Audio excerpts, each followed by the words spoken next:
మరి zoon prayer house మరి ఈ సంఘంలో దేవుడు మరి తన దాసుల్ని ఇక్కడ నిలబెట్టుకొని మరి జగత్తు పునాది వేయబడక మునిపే ఆయన ప్రణాళిక ఆయన ఉద్దేశం చొప్పున ఈ ప్రాంత ప్రజలను ప్రేమించి మరి ఆయన ఇచ్చినటువంటి రక్షణని కొనసాగించుకోవడానికి మరి దేవుడు తన దాసులైనటువంటి మరి సహోదరులు రవిరాజు గారిని మరి సిస్టర్ గారిని ఏర్పరచుకొని మరి ఈ జీవన ప్రేయర్ హౌస్ ద్వారా ఆయన రాజ్య సువార్త ప్రకటించడానికి మనందరినీ కూడా మరి ఆయన తేజోవాసుల పరిశుద్ధుల సహవాసంలో ఆయన పునరుద్ధానంలో పాలివారసులు అవ్వడానికి దేవుడు చూపిన కృపను బట్టి కూడా నేను వందనాలు చెల్లిస్తున్నాను.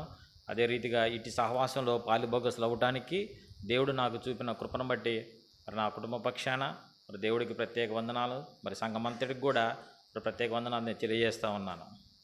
మరి బ్రదరు రవిరాజు గారు మేము క్లాస్మేట్స్ ఉండేవాళ్ళం. క్యాంపస్లో చదువుకున్నప్పుడు ఉస్మానియాలో నేను ఇద్దరం కూడా క్లాస్మేట్స్. బ్రదరు చాలా ఎక్కువ జీనియస్ పర్సన్, ఐక్యూ కూడా ఎక్కువ బ్రదర్ది. చాలా తెలివిగా జ్ఞానం కలిగిన వారు. ఎందుకంటే అక్కడ మేము చూసేవాళ్ళం, ఎక్కువ హార్డ్ వర్క్ చేస్తుండేవాళ్ళు బ్రదర్ కూడా. ఆయన నాకు తెలుసు ఎంత ఎలా ఉన్నారో ఆ చదువులో కూడా పరిచర్యలు కూడా అంతే వేగవంతంగా ఉంటారు. ఎందుకంటే మేము అక్కడ చూసేవాళ్ళం బ్రదర్ని కూడా. మరి నేను దేవుని మందిరంలో నిలబడి నేను యథార్థంగా చెప్తున్నాను, మరి దేవుడు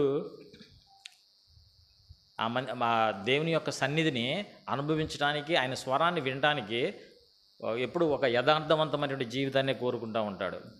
మరి కొన్ని కుటుంబ పరిస్థితుల దృష్ట్యా మరి మేము మా తల్లిదండ్రులను కోల్పోయినప్పుడు, ఆ తర్వాత దేవుడికి అనేక మార్లు నేను దూరంగా వెళ్ళిపోయినప్పుడు నేను ఆ కన్నీరు కాచి అంగలాచినప్పుడు దేవుడు అన్నాడు, ఒక వాగ్దానం ద్వారా దేవుడు మాట్లాడి యాకోబుతో మాట్లాడినట్టు, నేను నీతో చేసినటువంటి ఏవైతే ఉన్నాయో ఆ వాగ్దానాలన్నీ కూడా, నేను నీతో చెప్పినవన్నీ కూడా నెరవేర్చే వరకు కూడా నేను నిన్ను విడిచిపెట్టనని చెప్పి దేవుడు వాగ్దానం చేశాడు. అటు వాగ్దానం ద్వారా మరి నేను దేవుని యొక్క పరిచర్యలో కొనసాగుతూ ఉన్నాను. అయితే ఈ పరిచర్యలో కొనసాగుతున్నప్పుడు నేను ఒక విశ్వాసం కలిగినటువంటి, మరి దేవుని పరిచర్యలో నమ్మకం కలిగినటువంటి ఒక సహకారుల కొరకు ఎదురు చూస్తూ ఉన్నాను, ప్రార్థన చేస్తూ ఉన్నాను. ఎక్కడ చూసినా సేవ అంతా కూడా నిర్వీర్యమైపోతుంది. సేవకులు కూడా కొద్దిగా ఆ కృంగుబాటుకి మరి బలహీనతకు గురైపోయి విస్తృతమైన సువార్త ప్రకటించేటటువంటి ప్రాంతాలు చాలా ఉన్నాయి. మరి అలాంటి ప్రాంతాలకి ఒక యవ్వనస్తులుగా మరి వెళ్ళడానికి మేము ఒడిస్సా ఆ ప్రాంతాలు మొత్తం కూడా తిరిగేవాళ్ళం. వేరే బ్రదర్ మేము కూడా మరి అన్న ఎక్కువ కొద్దిగా దుబాయ్, షార్జెట్ వెళ్ళేవారు. మరి ఆ బ్రదర్ దూరం అయినప్పుడు నేను ప్రార్థన చేస్తూ ఉన్నాను. అటు ప్రార్థన చేస్తూ ఉన్నప్పుడు మరి దేవుడు Hebrew 11:1 చెప్పినట్టుగా ఆ విశ్వాసం అనేది విశ్వసించు అని యొక్క నిజస్వరూపం అన్నట్లుగా నేను ప్రార్థన చేస్తూ ఉన్నప్పుడు మా బ్రదర్ చెప్పారు, ఇట్లా బ్రదర్ ఇట్లా ఉన్నారు అని చెప్పి అన్నప్పుడు నేను ఆంటీ కూడా ఒకసారి మా బ్రదర్ వాళ్ళు వాళ్ళ రెంట్కి వచ్చినప్పుడు, వాళ్ళ ఇంట్లో రెంట్గా ఉన్నప్పుడు మేము చూసాము. మరి ఆంటీ చెప్పారు ఇట్లా రవిరాజు గారు ఇట్లా అన్నప్పుడు ఓహో మా క్లాస్మేట్ ఇట్లా అనుకున్నాం. దేవుని కృపలో ఆయన సంకల్పం చొప్పున మరి మేమిద్దరు కూడా మళ్ళీ ఒకసారి కలుసుకోవటానికి కూడా ఒక నమ్మకమైనటువంటి దేవుని యొక్క దాసులను కలుసుకొని ఆయన పరిచర్యలో పాలుభాగస్తులు అవ్వడానికి నాకు చాలా సంతోషం. అట్టి కృప దేవుడు ఇచ్చిన విధానం బట్టి కూడా మేము దేవునికి వందనస్తులేమన్నారు. మరి ఈరోజు మనం చూసినట్లయితే ఆయన మన ఒక టీవీ 9లో కొన్ని డేస్ బ్యాక్ ఒక ప్రోగ్రాం టెలికాస్ట్ చేశారు. అందులో ఆ యాంకర్ చెప్తుంది, ఆమె ఆ ఇజ్రాయిల్ కంట్రీ గురించి చెప్పుకుంటూ వాళ్ళకున్నటువంటి ఆ డిఫెన్స్ కావచ్చు, వాళ్ళకున్నటువంటి ఆర్మీ ఫోర్స్ కావచ్చు, వాళ్ళకున్నటువంటి ఆ ఎయిర్ ఫోర్స్ కావచ్చు, అవన్నీ చూస్తే ఆ నేవీ సైన్యం అదంతా చూసినప్పుడు ఆమె చెప్తుంది, ఇజ్రాయిల్ కంట్రీకి వాళ్ళకి చాలా అధిక మొత్తంలో వాళ్ళకి అలాంటి ఫోర్స్ వాళ్ళు కలిగి ఉన్నారు. ఇజ్రాయిల్ అంటే చాలా శక్తి కలిగినటువంటి దేశం అని చెప్తూ ఉన్నారు. కానీ క్రైస్తవులుగా మనకు తెలుసు, ఇజ్రాయిల్ అంటే ఆ బెంజమిన్ నెతన్యాహు ప్రధానిగా ఆయన ఉన్నప్పుడు చెప్పే దాంట్లో మనం చూస్తే ఆయన ప్రధానిగా ఆయన చూస్తాం కానీ ఆయన శక్తివంతంగా ఆయన్ని టీవీ 9లో వాటిల్లో టెలికాస్ట్ చేస్తుంటారు కదా ప్రధాని గురించి, ఆ దేశం గురించి. దేవుడైతే ఆ ఇజ్రాయెల్ కంట్రీ గురించి మరి ఆనాడు తన ప్రజల్ని ఏర్పాటు చేసుకొని ఇశ్రాయేల్ని రక్షించుకొని ఆ ప్రజల కొరకు ఆయన న్యాయాధిపతులను ఇచ్చాడు, ప్రవక్తలను పంపించాడు, రాజులను ఏర్పాటు చేశాడు, ఆయన వారికి తోడుగా ఉన్నాడు, దేవదూతల ఆహారాన్ని వాళ్ళకి ఏర్పాటు చేశాడు. అంతగా తోడుగున్న దేవుడు ఆనాటి నుంచి ఈనాటి వరకు కూడా దేవుడు చేసిన వాగ్దానాలను బట్టి ఆ ఇజ్రాయెల్ దేశాన్ని ఎప్పుడు కూడా ఆయన విడిచిపెట్టలేదు. అయితే అట్లే వారికి ఎంత ఆశీర్వాదాలు ఇచ్చాడో వారికి కొన్ని ఆజ్ఞలు కూడా ఇచ్చి ఉన్నాడు. అవునండి, మోషే గారు సీనాయి పర్వతం మీద దిగి వచ్చేటప్పుడు దేవుడు వారికి ఒక 10 ఆజ్ఞలు ఇచ్చి పంపించాడు. రాతి పలక మీద పంపించి నా ప్రజలకి, నా జనాంగానికి ఈ ఈ వాగ్దానాలు ఏవైతే ఉన్నాయో, ఆశీర్వాదాలు ఏవైతే ఉన్నాయో వాళ్ళు ఎట్లా స్వతంత్రించుకున్నారో అట్లే నా ఆజ్ఞలు కూడా పాటించాలి వాళ్ళు అని చెప్పని ఒక 10 ఆజ్ఞలు ఇచ్చి పంపించాడు. ఆ 10 ఆజ్ఞలు ఇచ్చి పంపించినప్పుడు అందులో ఒక 4వ ఆజ్ఞ మనకు తెలుసు. ఆనాడు మనం ఎలా ఆరాధిస్తున్నామో దేవుడు అలా కోరుకున్నాడు. ఏమన్నాడు? మీరు విశ్రాంతి దినాన్ని తప్పక ఆచరించాలని చెప్పాడు దేవుడు. ఆ 4 ఆజ్ఞలు, 10 ఆజ్ఞల్లో 4వ ఆజ్ఞగా దేవుడు ఏం చెప్పాడు? వాళ్ళకి తప్పక మీరు ఆచరించాలి ఆ విశ్రాంతి దినాన్ని అన్నాడు. అయితే అందులో మనం చూస్తే ఆ నిర్గమకాండలో ఉంటుంది కదా 20వ అధ్యాయంలో, దేవుడు అన్నాడు ఆ 4వ ఆజ్ఞలో మీరు ఆచరించాలి, కానీ ఒక్కటి జ్ఞాపకం చేసుకోవాలి. ఏమన్నాడు అక్కడ? మీరు విశ్రాంతి దినాన్ని తప్పక ఆచరించాలి. ఎలా ఆచరించాలన్నాడు? పరిశుద్ధంగా ఆచరించాలి, అది జ్ఞాపకం ఉంచుకోండి అన్నాడు. అవునా? 4వ అధ్యాయం రాసి ఉంటుంది అక్కడ, మీరు విశ్రాంతి దినాన్ని పరిశుద్ధంగా ఆచరించుటకు జ్ఞాపకం ఉంచుకోండి, మీరు అది మాత్రం గుర్తుంచుకోండి అని చెప్పాడు. పరిశుద్ధంగా ఆచరించాలని చెప్పాడు దేవుడు. అయితే భక్తుడు కూడా ప్రపంచ జ్ఞాని అంటాం, మనకు బైబిల్లో జ్ఞాని అనంలోనే సొలొమోను గుర్తొస్తారు. ఆయన కూడా చెప్పాడు దేవుని సన్నిధి గురించి. ఆయన ఏమన్నాడు? నువ్వు దేవుని మందిరానికి నువ్వు పోయినప్పుడు నీ ప్రవర్తనని జాగ్రత్తగా చూసుకో అని చెప్పి అన్నాడు. ఏం జాగ్రత్తగా చూసుకోవాలట? నీ ప్రవర్తనని జాగ్రత్తగా చూసుకో అని చెప్పాడు. జ్ఞాని అయిన సొలొమోను ప్రసంగి 5:1 మాట్లాడతాడు దేవుడి సన్నిధి గురించి. ఆయనైతే ఒక హెచ్చరిక చేస్తున్నాడు దేవుడి సన్నిధి గురించి. అవునండి. అయితే ఈరోజు మనం ఇక్కడ అతిశయించడానికి ఏమీ లేదు క్రైస్తవులుగా.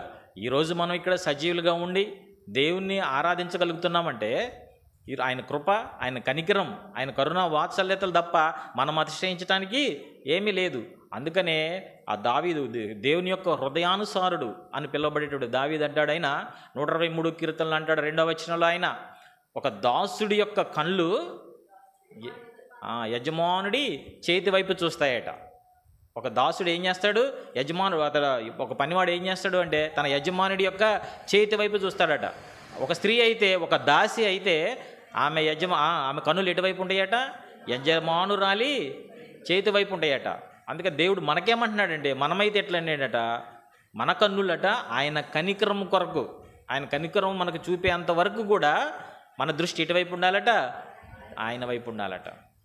మన దృష్టి ఆయన వైపు ఉండాలట. కానీ క్రైస్తవులుగా ఈరోజు మన దృష్టి ఎటువైపు ఉంటుందండి? క్రైస్తవులుగా చాలా వరకు కూడా మనం ఏం చేస్తుంటాం? మనం లోకం వైపు చూస్తూ ఉంటాం. అవునండి. అంటే ఇది స్థిరమా? ఇది ఎన్నటికీ స్థిరమ కానీ అస్థిరమైనటువంటి లోకం వైపు, లోతు భార్య వెనక తట్టు చూసిన లోకం వైపుగా మన కన్నులు లోకం వైపు చూస్తూ ఉంటాం. అందుకని దేవుడు లోకం వైపు చూడొద్దు అన్నాడు. ఎందుకు? ఆయన ఏం చెప్తున్నాడు అని చెప్పంటే, ఈ లోకం అనేది ఎన్నటికీ కూడా స్థిరం కాదు, ఇది ఒక అస్థిరమైనది, ఇది స్థిరం కాని లోకం ఇది. కానీ మీరు లోకం వైపు చూడొద్దు అంటున్నాడు. ఎందుకు అని చెప్పంటే, అందుకే ఆయన వాక్యం రాసించాడు, మీలో ఎవడైనో లోకంలో ఉన్న వాటినైనో ప్రేమించినట్లా తండ్రి ప్రేమ వానిలో నిలిచి ఉండదు. మీరు లోకం వైపు చూడొద్దు, నా వైపు చూడండి. ఎందుకు? అదే యోహాను సువార్తలో ఏం రాసి ఉంటుందంటే, ఆయనలో జీవం ఉండెను, ఆ జీవం మనుషులకి, అందుకే నాలో జీవం ఉంది కాబట్టి మీరు నన్ను వెంబడించాలని చెప్పని ప్రభు వారు సెలవిస్తూ ఉన్నారు. అవునండి. అందుకని చాలామంది కూడా యేసు ప్రభులో ఉన్న, అందుకని అంటే లోకం ఆయన మూలముగా కలిగెను, కానీ లోకం ఆయనను తెలుసుకోలేదు చెప్తున్నాడు. అందుకనే దేవుడు యేసు ప్రభు యొక్క మాటలు అర్థమవడానికి అంత కష్టంగా ఏముండవు, కానీ జీర్ణించుకోవడం కష్టంగా ఉంటాయి. ఆయన ఉపమానాలు కానీ ఇవన్నీ కూడా అర్థమైతే ఈజీగా. అందుకనే యోహాను సువార్త 6:67 వచనంలో చూస్తే, 6వ అధ్యాయంలో చూస్తే ఒకసారి చూద్దాం. ఆయన అక్కడ శిష్యులతో మాట్లాడుతున్నారు. అక్కడ చాలామంది శిష్యులు ప్రభు వారిని విడిచి వెళ్ళిపోయినట్టుగా మనం చూస్తాం. యోహాను సువార్త 6వ అధ్యాయము 66వ వచనం చూడండి. అప్పటి నుండి ఆయన శిష్యులలో అనేకులు వెనక తీసి మరి ఎన్నడను, చాలండి చూసారా, అప్పటి ఎంతమంది అట? ఆయన శిష్యులను అనేకులు వెనకడుగేశారట. వెనక తీసి మరి ఎన్నడూ ఆయనను వెంబడించలేదట. అనేక మంది శిష్యులు వెనకడుగు వేసేసి ఆయన ఇంకా ఎన్నడూ వెంబడించలేదట. అందుకని ప్రభు మాట్లాడుతున్నారు. కాబట్టి యేసు మీరు కూడా వెళ్ళిపోవాలని ఉన్నారా? చూసారా, యేసు ఏమంటున్నాడు? ఆ 12 మందిని అడుగుతున్నారు. అనేక మంది శిష్యులు వచ్చారు, వారు వెనక తీశారు, మరి ఎన్నడూ నన్ను వెంబడించకుండా వెళ్ళిపోయారు కదా. మరి ఆ 12 మందిని అడుగుతున్నారు, మీరు కూడా వెళ్ళిపోదాం అనుకుంటున్నారా అంటే చూడండి, అక్కడ సీమోను పేతురు, ప్రభువా ఎవని యొద్దకు వెళుదుము? చూడండి, నీవే నిత్య జీవపు మాటలు గలవాడువు. ఆ సీమోను పేతురు చెప్తున్నాడు అక్కడ, మేము ఎవరి దగ్గరికి వెళ్తాము, నిన్ను విడిచి వెళ్ళమయ్యా. ఎందుకు అంటే నీవే నిత్య జీవం మంటలు గలవాడవు, నీవే దేవుని యొక్క పరిశుద్ధుడవు.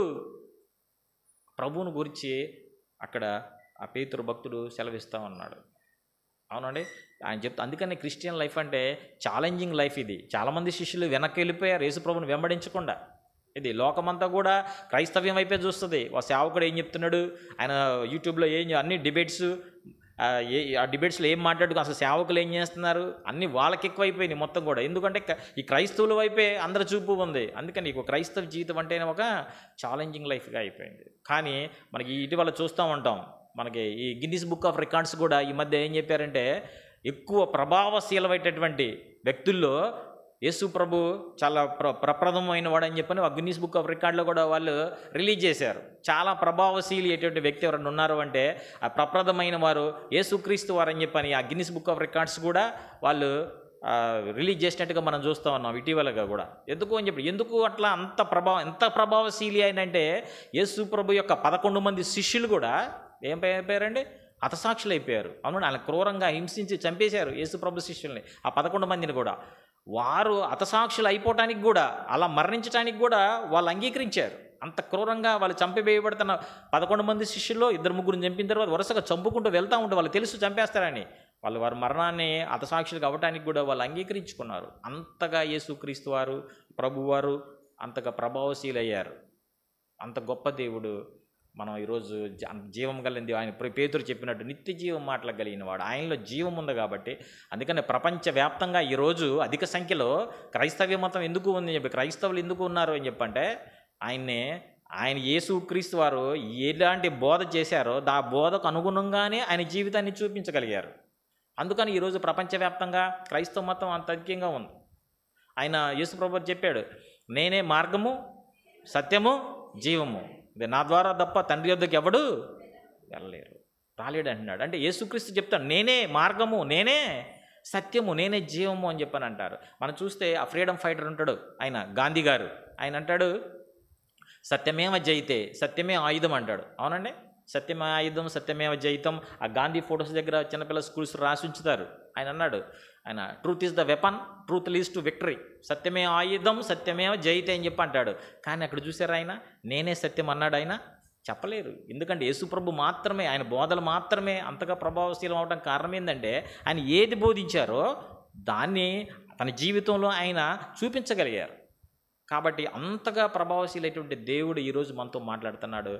ఆయన క్రైస్తవ జీవితం అంటేనే అతిశయించడానికి ఏమీ లేదు, అంత తగ్గింపు కలిగిన జీవితమే అది చేసుకున్నాడండి ఆయన. అట్లా మనకి ఫిలిపియన్స్ చాప్టర్స్లో చూస్తే 2:8 చెప్తాడు ఆయన ఆయన ఎలా తగ్గించుకున్నాడు, మరణమగునంతగా. ఏ మరణము?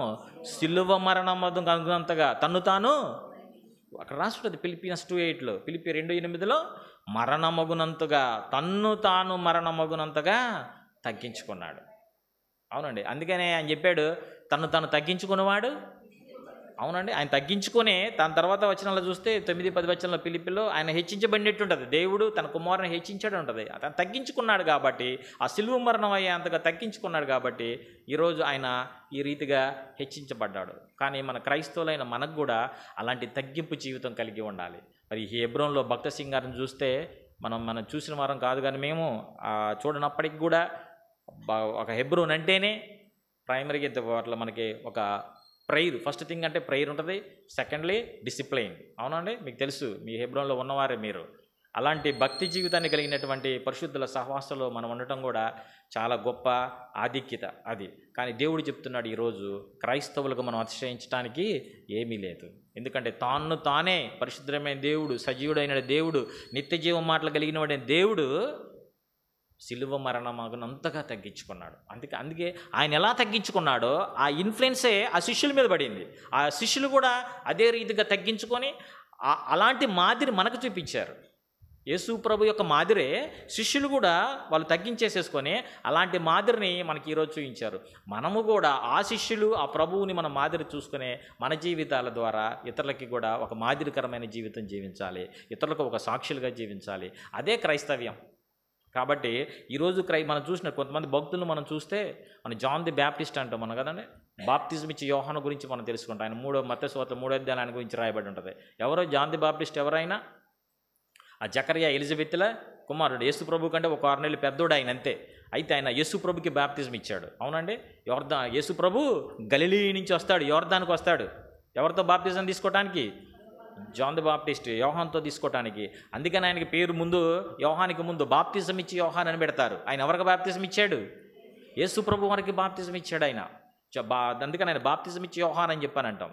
ఆ బాప్తిజం ఇచ్చి యోహాన్ గురించి బైబిల్లో ఏం రాస్తుందంటే, ఆయన దేవుడు అంటాడు, స్త్రీలు కనిన వారిలో యోహాను కంటే గొప్పవాడు లేడని చెప్పి ప్రభు చెప్పారు. అవునండి, ఉందా బైబిల్లో? స్త్రీలు కనిన వారిలో యోహాను కంటే గొప్పవాడు ఎవడో లేడు దేవుడు చెప్తున్నాడు.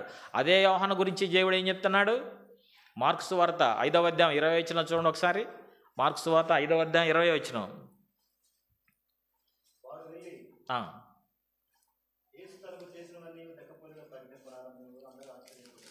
మార్కు సువార్త 5వ అధ్యాయము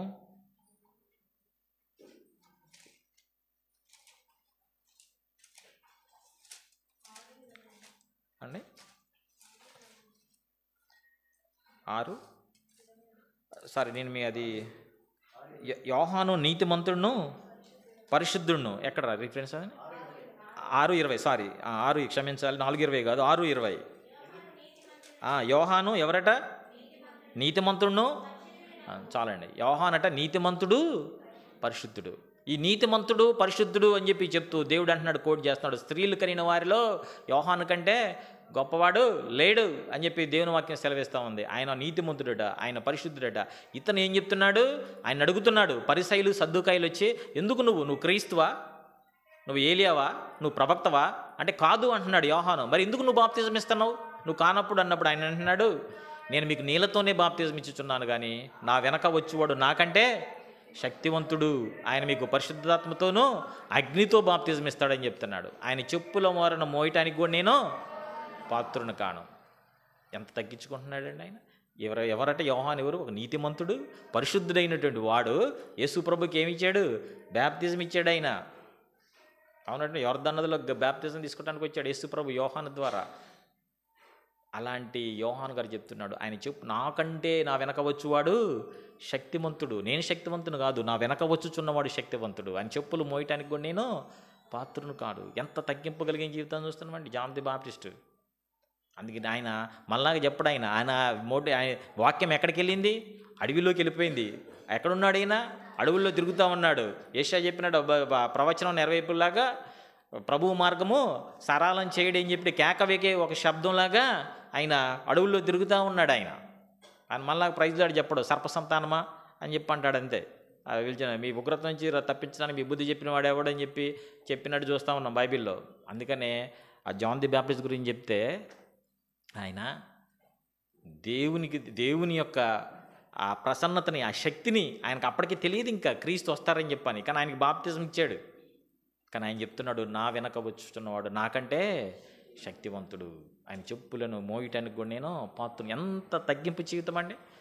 కానీ అందుకని ఆయన నా హెచ్చరికలు కూడా చేశాడు. ఆయన అక్కడ రాస్తాడు పరిసయ్యుల గురించి, సద్దుకాయల గురించి చెప్తూ ఆయన అంటున్నాడు, గొడ్డలి చెట్టు వేరును ఉంచబడింది. చెట్టు మొదట్లో కాదు, చెట్టు వేరున. చెట్టు మొదట్లో నరికేస్తే మళ్ళీ పెరుగుతుంది, గ్రోత్ అవుతుందండి. వేరుతో చెట్టు వేరు దగ్గర పెట్టాడు గొడ్డలి అంటున్నాడు. చెట్టు గొడ్డలి వేరున ఆ ఫలింపని ప్రతి చెట్టు నరకబడి అగ్నిలో వేయబడుతుందని చెప్పి అన్నాడు. అది జాన్ ది బాప్టిస్ట్, బాప్తిజం ఇచ్చి యోహాన్ అంటే. ఆయన ఎంత తగ్గించుకుంటున్నాడండి. అదే మనం బైబిల్లో కనుక చూస్తే, ఇంకా భక్తులను చూసినట్టే యోబు గ్రంథం చూస్తే 1వ అధ్యాయం చూద్దాం ఒకసారి. యోబు గారి లైఫ్ స్టైల్ చూసినట్లయితే ఆయన రాశాడు దేవుడు అక్కడ, ఊజు దేశమునందు యోబు అనే ఎవరైనా యథార్థవంతుడును న్యాయవంతుడును దేవుని యందు. చూసారా, దేవుడు రాస్తున్నాడు ఈ మాటలు. ఎలా రాపించాడు? ఊజు అనే దేశంలో యథార్థవంతుడు ఉన్నాడట, న్యాయవంతుడు ఉన్నాడట, దేవుని యందు భయభక్తులు కలిగి ఉన్నవాడట. ఈయన ఆస్తి మనం చూస్తాం, ఆయనకి రాస్తారు అక్కడ 7,000 ఒంటెల గొర్రెలట. 7,000 గొర్రెలు, 3,000 ఒంటెలు, 500 జతల ఎడ్లు, 500 ఆడుగాడిదలు, బహుమంది పనివారు. ఎంత ఆస్తి కలిగిన వాడు. యోబు.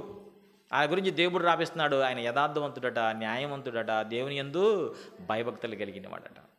ఎంత భయభక్తులు కలిగిన వాడంటే ఆయన ఒకసారి ఆయన మొత్తం సంపద పోయింది, ఆయనకున్నటువంటి కుమారులు స్వార్థం కలిగించిన వారు మొత్తం కూడా పోయినప్పుడు, సాతాను శోధించబడి పోయినప్పుడు ఆయన అన్నాడు, నా తల్లి గర్భంలో నుంచి నేను దిగంబరగా వచ్చి తిని ఏమన్నాడు ఆయన, యెహోవా ఇచ్చెను యెహోవా తీసుకొనెను, ఆయన నామమునకే స్తుతి కలుగును గాక.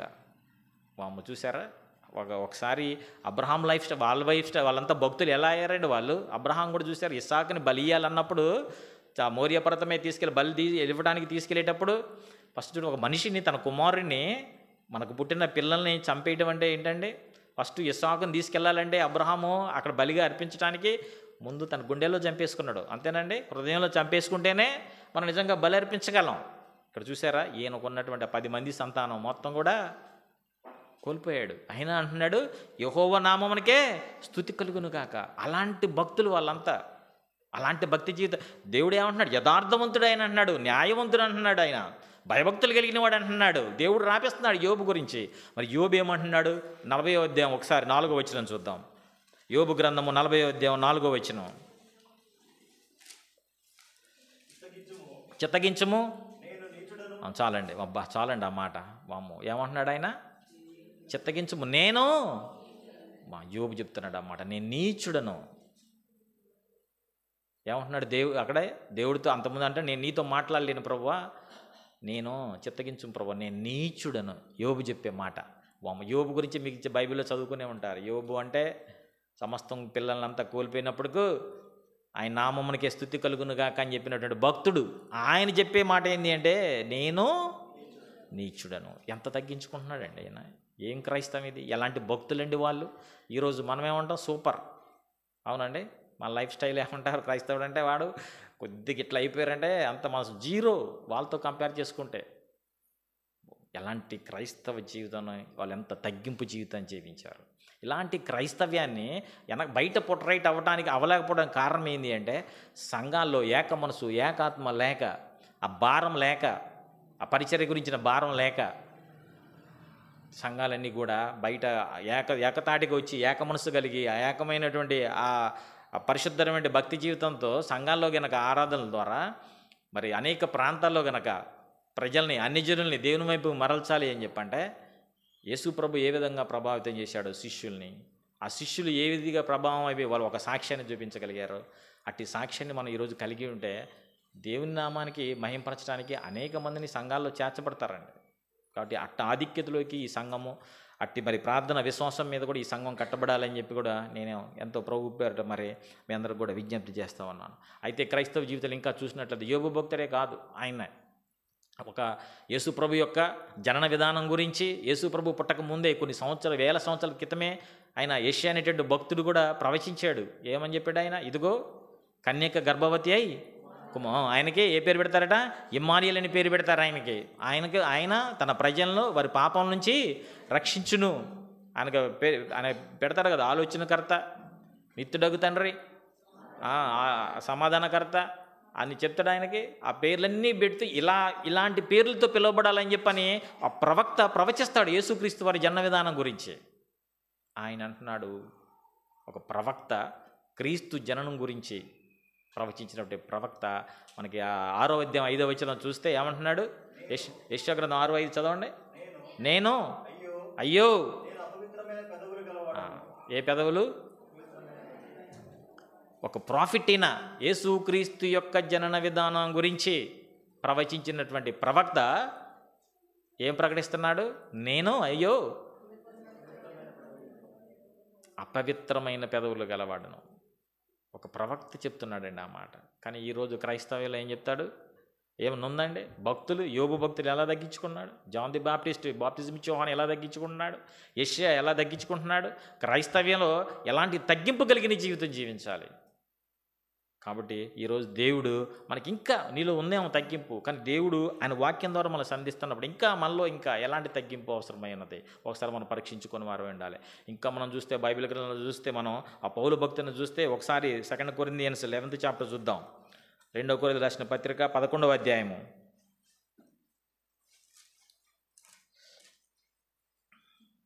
24, 25 వచనాలు చదవండి.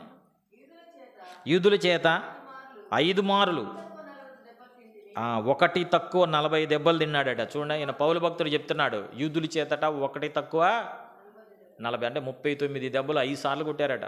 మీరు క్యాల్కులేట్ చేసుకుని అంటే 195 టైమ్స్ 195 దెబ్బలు కొట్టారు ఆయన్ని. పౌలు గురించి చెప్తున్నాడు ఒక సాక్ష్యం చూడండి. ముమ్మారు చూసారా, 195 దెబ్బలు కొట్టారు. మళ్ళీ ముమ్మారు బెత్తములతో కొట్టబడ్డాడట. ఒకసారి ఎట్లా కొట్టబడ్డాడట, రాళ్లతో కొట్టబడ్డాడు. ముమ్మారు ఓడ పగిలి, చూసారా, ఓడ పగిలిపోయి ప్రయాణం అయితే ఉన్నప్పుడు మాసిదోనియా ప్రాంతానికి వెళ్ళేటప్పుడు ఓడ పగిలిపోయి ఆయన ఎంతో శ్రమ పడ్డాడో చూస్తాం బైబిల్లో మనం చూస్తే. ఒక రాత్రింబగళ్ళు, రాత్రింబగళ్ళు సముద్రంలో గడిపాడట. పౌలు భక్తుడు రాస్తున్నాడు ఇది. దాంట్లో చూస్తే 27 చూడండి అమ్మ, 27 వచ్చిన చూడండి. ఇవి చూడండి ఒకసారి. ప్రయాసముతోనూ కష్టములతోనూ తరచుగా జాగారణలతోనూ ఆకలి దప్పులతోనూ తరచుగా ఉపవాసములతోనూ చలితోనూ దిగంబరత్వంతోనూ ఉంటిని. చాలండి. చూసారా ఎలా ఉన్నాడట ఆయన? ప్రయాసతో, కష్టముతో, జాగారణతో, నిద్రలేకుండా జాగారాలతో, ఆకలి దప్పులతో, తరచుగా ఉపవాసాలతో, చలితో, దిగంబరత్వంతో వస్తాలేక ఉంటిని. ఇంకను చెప్పవలసినవి అనేకములు ఉన్నాయట. ఇంకా నేను చెప్పాలంటే చాలా ఉన్నాయి. పౌలు చెప్తున్నాడు దేవుని కొరకు ఎంత ఇతను అంతకుముందు దమస్కు ప్రాంతంలో అనేక మంది క్రైస్తవుల్ని ఎంత హింసించాడండి. దేవుడు ఒక్కసారి దర్శించాడంతే. దేవుడు దర్శించేస్తే వెళ్ళిపోయాడంతే. అది ఈయన దర్శించినప్పుడు దేవుడు ఒక శిష్యుల్ని ఎతికాడు. అక్కడ అంటాడు, అక్కడ ఒక శిష్యుడు ఉండేనని ఉంటుంది అక్కడ రాయబడి. అపోస్తలుల కార్యాలు చూస్తే మనకి టైం లేదు కదా, నేను ముగిస్తాను. అక్కడ ఏం రాయబడి ఉంటుంది, అక్కడ ఒక శిష్యుడు ఉంటాడు. అక్కడ అననీయ అనేటటువంటి అనంగలో ఉన్నాడంట. అవును ప్రభు, నేనున్నా ప్రభు అంటాడట. ఈరోజు చాలామంది చూస్తే సంఘాల్లో అననీయ అంటే నేనున్నాను ప్రభు అంటున్నాడట. అక్కడ అననీయ అనే శిష్యుడు అని రాసి ఉంటుంది అక్కడ. ఈరోజు సేవకులకి డిసైబుల్స్ దొరకట్లే. ఎందుకంటే పరిచర్య అంటే చాలా భారంతో కూడిందండి, చాలా భారం. ఈ బుద్ధి ఇప్పుడు చూసి చాలామంది మా ఫ్రెండ్స్ చాలామంది టీచర్స్ జాబ్ చేసుకుంటూ వాళ్ళు రియల్ ఎస్టేట్ బిజినెస్ చేసేవాళ్ళు. వాళ్ళంతా ఇప్పుడు ఉంటే ఏమైనా కావాలంటే స్పాన్సర్స్ మీటింగ్స్ కంటే చేస్తారు తప్ప వీటికంటే వాళ్ళకి ఏదో భార్యలను పంపిస్తారు మందిరాలకు. కానీ రియల్ ఎస్టేట్ వ్యాపారాలట. ఇప్పుడు బ్రదర్ చూస్తే ఇప్పుడు టీచర్ జాబ్ చేసుకుంటూ ఏంటి ప్రయాస, ఆ ప్రయాణాలు చేస్తూ డ్యూటీ నుంచి వచ్చిన తర్వాత మళ్ళీ కాటేజ్ ప్రేయర్స్, హోమ్ విజిటింగ్స్ ఇవన్నీ పెట్టుకుంటూ కూడా ఎందుకు సంఘ ఆరాధనలో, సంఘ క్షేమాభివృద్ధి కూడికలు, సంఘ సహవాస కూడికలు ఎందుకు ఇంత భారము అని చెప్పానంటే దేవుడు ఆ భారాన్ని ఇచ్చినప్పుడు అంతే దేవుని ఆత్మచేత కొనుక్కోబడతారు వాళ్ళు. అంత భారం అన్నమాట. మరి ఈరోజు చూసారా అంటే అననీయానంలోనే ఆ పౌలు గారి దగ్గరికి వెళ్ళటానికి దేవుడు ఏర్పాటు చేశాడు. నువ్వు వెళ్ళు, ఇతను నా కొరకు ఎంతో ప్రయాసపడాలో, ఇతను ఎంత నా కొరకు నిందలను అవమానాలను భరించాలో నేను ఇతనికి చూపిస్తాను, నువ్వు వెళ్ళాలి అని చెప్పి అన్నప్పుడు అననీయ వెళ్ళాడు. ఈరోజు సంఘాల్లో అననీయాలు కావాలి. సేవకుడు మనసు ముందే ఎరగాలి. పరిగెత్తుతారు మా దగ్గర కొంతమంది సేవకులు చూస్తే వాళ్ళు అట్లా ట్రైన్ చేస్తారు. వాళ్ళంతే సేవకులకి, ఎందుకంటే వాళ్ళంతా పరిచర్యలో ఉంటారు. వాళ్ళంతా ఇవి ఏ విషయాలు కూడా ఇక ఈ అననీయ లాంటి వాళ్ళు, శిష్యులైన వాళ్ళు, డిసైబుల్స్ అయిన వాళ్ళు చూసుకుంటూ ఉండాలి. ఎంతో ప్రయాసంతో కూడింది, ప్రయాణాలతో కూడింది. రెస్ట్ ఉండదు. ఒక ఆరాధన సర్వీస్ నడపటమే మీకు తెలియదు, ఒక సర్వీస్ నడపటమే చాలా రెస్ట్లెస్ అండి. రెస్ట్ ఉండదు ఒక సర్వీస్ నడపడం, ఒక సండే సర్వీస్ నడపడానికే. అలాంటి దేవుని యొక్క పరిచర్య, అలాంటి సేవకులు పరిగెత్తున్నప్పుడు మీరంతా కూడా సహకరించే వాళ్ళుగా ఉండాలి. అయితే అననీయ అని దేవుడు అక్కడ ఏర్పాటు చేసి ఉన్నాడు. అయితే పౌలు భక్తుడు రాస్తున్నాడు, ఏం చెప్తా, ఆయన ప్రయాసలు పడ్డాడు, కష్టపడ్డాడు, తరచుగా జాగారాలు ఉన్నాడు, నిద్రాహారాలు మానేసి ఆకలి దప్పులుతున్నాడు, ఉపవాసాలతో ఉన్నాడు, చలితో, దిగంబరత్వంతో, ఇంకా చెప్పవలసిన అనేకలు ఉన్నాయి. ఇవి గాక ఏం రాస్తున్నా, ఇవి గాక వామ్మ చూశారు ఇక సంఘములను గురించిన ఇది సేవకులకు కూడా సంఘాన్ని గుర్చిన చింతే. కుటుంబాలను పట్టించుకోరు, తన రక్త సంబంధికులతో సమయం గడిపే టైం ఉండదు, బంధువులతో సమయం గడిపే ఉండదు. ఏంటంట సంఘాలను గురించిన చింత పౌలు రాస్తున్నాడు అక్కడ. అవునండి. ఈరోజు మరి ఈ క్యారెక్టరిస్టిక్స్లో చూడండి, ఒక్కసారి మనం చెక్ చేసుకోండి. ఒక్కటి ఉందండి మన కింద, కష్టపడ్డావా, ప్రయాసపడుతున్నావా, జాగరణలు చేస్తున్నావా, ఆకలి దప్పులు ఉన్నాయా, ఉపవాసాలు, చలితో ఉన్నావా, దిగంబరత్వంతో ఉన్నాయి, సంఘం గురించి చింత ఉందా? ఇది చూసారు ఇప్పుడు నైజీరియాలో సేవకులు విశ్వాసుల రక్తంతో ఆ భూమి అంతా తడిసి ముద్దయిపోతుంది నైజీరియాలో. అవునండి, ఎంత భయంకరమైన పరిస్థితులు, ఎలాంటి భారం ఉంది మరి మనకి. నైజీరియా ప్రాంతం అంతా కూడా ఎంత భయంకరంగా ఉంది. చాలా కష్టం అండి. పరిచర్య అంటే ఇది ఆషామాషిగా ఉండదు. సేవ అంటే చాలా భారంతో కూడింది ఇది. నైజీరియాలో ఎంత భయంకరమైన పరిస్థితుల్లో సేవకుల్ని విశ్వాసుల్ని చంపేస్తున్నారు. కానీ మనకైతే శ్రేష్టమైన స్థితిని దేవుడిచ్చి దేవుని మందిరంలో గడపడానికి సమయాన్ని ఇస్తే చాలామంది ఎక్కడో ఎత్తుక్కుంటారు, లోకంలో ఎత్తుక్కుంటుంటారు. కానీ ఈరోజు క్రైస్తవుడిగా ఈరోజు మనం ఎంతో ఉపేక్షించుకోవాలి. ఏమైనా అతిశయించడానికే లేదు. ఆయన కృప, ఆయన కనికరం అంతే. ఈరోజు మనం ఇక్కడ సజ్జీలుగా ఉన్నామంటే. కాబట్టి ఈరోజు చూసినట్లయితే మనం ఆ దేవుడు అందుకని అన్నాడు, నినివే అంతా అట్లనే అయిపోతుంటే దేవుడు అన్నాడు, ఈయన నిద్రపోతూ ఉన్నాడు. నినివే ఏమన్నాడా? ఓయి నిద్రపోతూ నీకేం వచ్చింది అంటున్నాడు దేవుడు. ఆ నినివే ప్రాంతానికి వెళ్ళి నువ్వు అక్కడ ఆ ప్రాంతం గురించి, వాళ్ళు చేసే పాపన గురించి హెచ్చరించమంటే ఈయన ఏం చేస్తున్నాడు? ఇక్కడ నిద్రపోతా. నేను బిల్లీ గ్రాహం గారి బుక్ కూడా చదివాను నేను. అది ఆయన సులువుగా చిక్కులు పెట్టే 7 పాపాలు అని చెప్పి రాశారు. అందులో ఒకటి సోమరతనం అని చెప్పి ఉంటుంది. దాంట్లో ఇదేంటంటే నిద్ర. ఇప్పుడు చూసారు, 10 మంది కన్యకలు ఉంటారు. ఒక 5గురు డోర్ తీయంలోనే దేవునితో పాటు వెళ్ళిపోయారు. మిగిలిన 5గురు కన్యలు విడిచిపెట్టబడ్డారు. అంతేనండి. వాళ్ళు ఏం చేశారు? పాపం చేశారు వాళ్ళు, విగ్రహారాధన చేశారు వాళ్ళు, అబద్ధికులు వాళ్ళు, దొంగలించారు వాళ్ళు. ఏంటి వాళ్ళు? సిద్ధపడలేదు, సోమరతనం వాళ్ళు. దేవుడు అన్నాడు డోర్ క్లోజ్ చేశాడు అంతే. కాబట్టి మనం దాన్ని అధిగమించాలి. క్రైస్తవ జీవితంలో ఈరోజు కూడా మనం ఏం లేదండి, క్రైస్తవుడు అని చెప్పనంటేనే ఒక సాక్ష్యం కలిగిన జీవితం అంతే. ఇంకా ఉపేక్షించుకోవడమే క్రైస్తవ జీవితం. దానియేలు మన 10వ అధ్యాయం చూస్తే దానియేలు గ్రంథంలో ఉంటుంది. దేవుడు 21 రోజులు ఉపవాసం ఉన్నాడు. దానియేలు భక్తుడు 21 రోజులు ఉపవాసం ఉన్నప్పుడు దేవుడు దేవదూతలనిచ్చి పంపించాడు, జవాబిచ్చి పంపించాడు. గాబ్రియేలు దూత వచ్చింది జవాబు తీసుకొని. మధ్యాకాశానికి వచ్చేసరికి దానియేలు దర్శనం చూస్తున్నాడు. ఈ దర్శనంలో ఏం జరుగుతుందంటే, దేవుడు ఆ దానియేలు ప్రార్థనకి 21 రోజులు ఉపవాసం ఉండి ప్రార్థన చేసినప్పుడు దేవుడు గాబ్రియేలు దూతతో సమాధానం పంపించేటప్పుడు ఆ సాతాను, ఆ పారసీకపు రాజు మధ్యాకాశంలో అడ్డుపడి సాతాన్లాగా ఉన్నప్పుడు దేవుడు మళ్ళా మికాయేలు దూతను పంపించాడు. యుద్ధం జరిగించాడు. ఆ పారసీకపు రాజుతో యుద్ధం జరిగించి మళ్ళీ ఆ జవాబుని ఎక్కడ తీసుకొచ్చాడు? గాబ్రియేలు ద్వారా దానియేలు దగ్గరికి తీసుకొచ్చాడు. ఎలాంటి భక్తుడు దానియేలు? ముమ్మారు ప్రార్థన చేసేవాడు. అక్కడ ఒక ప్రతిమ పెడితే ఆ ప్రతిమకి ఆయన మొక్కనవాడు. అలాంటి భక్తుడు ప్రార్థన చేసినప్పుడు ఎవరు అడ్డపడ్డారు? సాతాను అడ్డుపడుతున్నాడు. మరి ఈరోజు నువ్వు ప్రార్థన చేస్తుంటే అసలు మన ప్రార్థన వాడు అడ్డుపడ్డావు, మన ప్రార్థన వెళ్తుందా పైకి? చాలామంది ఎంతగా ఉపేక్షించుకునే జీవితం చూసారా? సాతాను అడ్డుపడితేనట దేవుడు మళ్ళీ దేవదూతను పంపించాడు సమాధానాన్ని ఇచ్చి. మరి ఎలాంటి ప్రార్థన జీవితం కనుక ఉన్నాం, మరి ఎలాంటి భక్తి జీవితాన్ని మనం కలిగి ఉన్నాం, మనం ఒకసారి పరీక్షించుకోవాలి. కొన్ని పరిస్థితులలో దేవుడు కూడా కొన్ని ఆపేస్తాడు అంతే. ఎందుకంటే ఇవి చూస్తూ వింటూ మీరు వినిమట్టుకు వింటారు, చూచిన మట్టుకు చూస్తారు, కానీ మీరు గ్రహింపరు మీరు అని చెప్పి దేవుడు వాక్యం సెలవిస్తూ ఉంటుంది. ఇలాంటి భక్తులు మనకు చూపిస్తున్నాడు దేవుడు మాదిరి. అట్లా మనకి అదే చాప్టర్లో ఫిలిప్పీలకు రాసిలో చూసినట్లయితే, ఫిలిప్పీలకు రాసిన పత్రిక 3వ అధ్యాయం చూద్దాం. ఆ పౌలు భక్తుడి జీవితంలో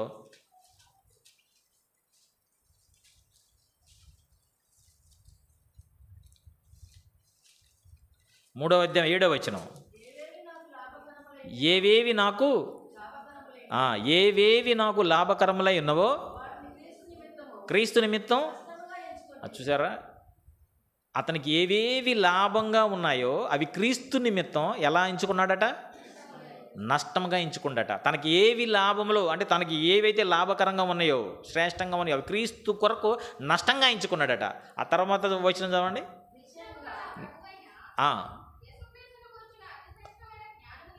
చూడండి ఒకసారి. యేసుక్రీస్తును గూర్చిన అతి శ్రేష్టమైన జ్ఞానం కొరకు. అక్కడ నష్టముగా ఉంది, ఇక్కడ నష్టముగా ఉంది. అక్కడ నష్టంగా ఎంచుకున్నాడు, ఇక్కడ నష్టంగా ఎంచుకున్నాడు. ఫస్ట్ ఏమో ఏవేవి లాభకరంగా ఉన్నాయో అవి నష్టంగా ఎంచుకున్నాడు. అసలు యేసుక్రీస్తునే తెలుసుకోవడానికి, అతి శ్రేష్టమైన జ్ఞానాన్ని తెలుసుకోవడానికి ఎలా ఎంచుకున్నాడట? సమస్తమును నష్టముగా ఎంచుకున్నాడు. దేవుని నామాన్ని మహిమ కలుగును గాక. ఎలాంటి భక్తుడండి వీళ్ళు? ఆయన అన్నాడు, మనకి చదవద్దు టైం లేదు, గలషియన్స్లో అంటాడు ఆయన, గలతీ రాసిన పత్రికలో అంటాడు, 2:20 ఆయన అంటాడు, ఇకను జీవించుకోవాడు నేను కాదు, నా యందు జీవించువాడు ఇక క్రీస్తే. నేను కాదు ఇక నుంచి జీవించేదే, నేను క్రీస్తుతో కూడా సిలువ వేయబడ్డాను. ఇకను జీవించువాడు నేను కాదు, నా యందు క్రీస్తే. ఎంత ఉపేక్షించుకుంటున్నాడు ఆయన. అందుకని ఆయన అన్నాడు, బ్రతుకుటి క్రీస్తే, చావైతే మేలు. అవునండి అన్నాడు ఆయన. అన్న తర్వాత, ఆయన ఆ మాట విన్న తర్వాత వాళ్ళందరూ కూడా ఏం చేసి, యూదులు తల నరికి చంపేశారు.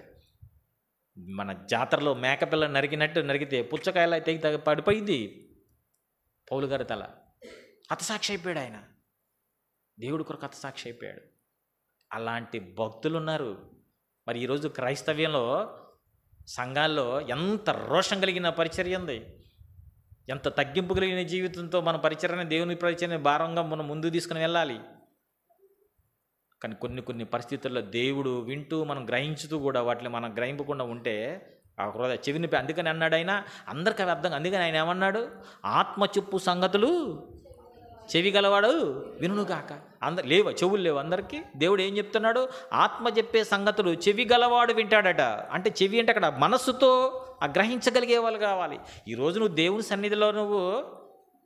సన్నిధిలో ఆయన యొక్క సన్నిధిని నువ్వు అనుభవించాలంటే, దేవుని మందిరంలో ఆయన సన్నిధిని అనుభవించాలంటే ఆయన స్వరం వింటం కాదు, ఇలా వింటం కాదు, ఆయన స్వరాన్ని గ్రహించగలగాల. దేవుడు ఏం మాట్లాడుతున్నాడు గ్రహించే మనసు కావాలి. అందుకే చక్కగా రాశారు ఇక్కడ, నేను వచ్చినప్పుడు చూశాను. ఏం రాశారు ఇక్కడ, యెహోవా నీ దాసుడు ఆలకించుచున్నాడు. సమూయేలు అంటూ ఉంటుంటాడు, దేవుడు రాత్రి మాట్లాడుతుంటే, అమ్మమారు మాట్లాడుతూ ఉంటే ఆయన అంటున్నాడు, ఆజ్ఞయము నీ దాసుడు. ఆలకించే మనసు, గ్రహించే మనసు కావాలి. అందుకని ఏమన్నాడు ఆయన, ఈ పరిస్థితి దేవుడు యేసుప్రభువారు వెళ్తూ పరిశుద్ధాత్మ అనే ఆదరణకర్తనిచ్చి వెళ్తాను, మిమ్మల్ని ఆయన ఇందులో నడిపిస్తాడు, సర్వసత్యంలోకి నడిపిస్తాడు. నేను వెళ్ళకపోతే మీకు ప్రయోజనం లేదు, ఆయన వస్తాడు. నేను మీకు వెళ్ళి నా తండ్రి ఇంటి వద్ద మీకు అనేక స్థలం నేను సిద్ధపరుస్తానని చెప్పాడు ప్రభు. ఆయన వెళ్తూ మనకి ఎవరిని ఇచ్చెళ్ళాడు, పరిశుద్ధాత్మని ఆదరణకర్తని ఇచ్చెళ్ళాడు. మరి ఇప్పుడు క్రైస్తవులుగా మనకి ఎవరి సహాయం కావాలి? ఇప్పుడు మనకి పరిశుద్ధాత్ముడి యొక్క సహాయం కావాలి. ఇంత పాస్టర్ గారు చక్కగా ప్రార్థన చేస్తున్నారు, పరిశుద్ధాత్మ సహాయం ద్వారా నేను అట్లా రెండవ మరణం నుంచి నేను తప్పించబడ్డాను, నేను రక్షణలోకి వచ్చానని చెప్పి ఉన్నతమైన పరిశుద్ధమైన పిలుపుకు నేను నడిపించబడ్డా అని చెప్పి ప్రార్థన చేస్తున్నాడు. పరిశుద్ధమైనటువంటి ఆ జీవితం కలిగి ఉండటానికి పరిశుద్ధాత్ముని సహాయం కావాలి. అందుకే అన్నాడు ఆయన, రోమీయులకు రాసినప్పుడు దేవుని ఆత్మ చేత ఎందరైతే నడిపించబడతారో వారందరూ దేవుని కుమార్తెలై ఉంటారు. దేవుని ఆత్మ నడిపింపు కావాలి ఈరోజు నీకు. పరిశుద్ధాత్ముడి యొక్క సహాయం కావాలి నీకు ఈరోజు. ఆ పరిశుద్ధాత్ముని యొక్క సహాయం కావాలి. కానీ క్రైస్తవులుగా చాలా సంఘాలు చూస్తే ఇప్పుడు ఒక షెడ్యూల్ను ఫాలో అయిపోతున్నారు, విన్న వాక్యాన్ని పక్కన పెట్టేస్తున్నారు.